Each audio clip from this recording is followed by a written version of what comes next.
we'll get to the Texans, who themselves are very limited in terms of draft capital. I'm going to offer this. Be patient here with Nick Caserio, their new GM. Obviously, an unusual circumstance that he has inherited. I completely agree. Yeah, and I know that they have been an easy butt end of jokes because they've signed like 30 free agents, and a lot of them are like sort of average veteran players. You know who did that 20 years ago?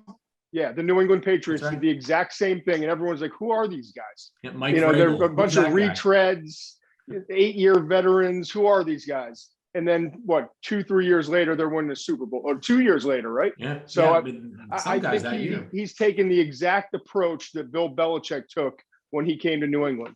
And I think, Todd, the mindset in Houston right now is we need to get professionals in this locker room. Like, we got to start to build a culture, and we need pros. So they definitely also need some youth. They don't have a lot of draft capital. This is the final year where they're hampered by it. They've got just 6 picks right now.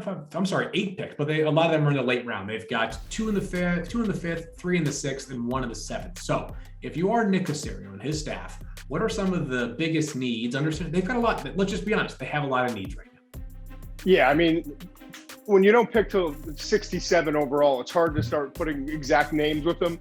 Right. I mean, they need a wide receiver. It's probably the only position that they really need on the offensive side right now compared to their other needs, which are all on the defensive side. I think Simi Fehoko, I'll give you a name, for the big 6'4", 210, 212-pound wide receiver from Stanford who only had less than 3 catches per game in 2019. But he had a Stanford record for the season of over 23. I think it was 23.6 yards per catch. I've been working too much when I can remember this stuff. And he had that great game against UCLA, the double overtime win, where he had, I think, 16 catches in that game. So anyway, that's one name at the wide receiver spot.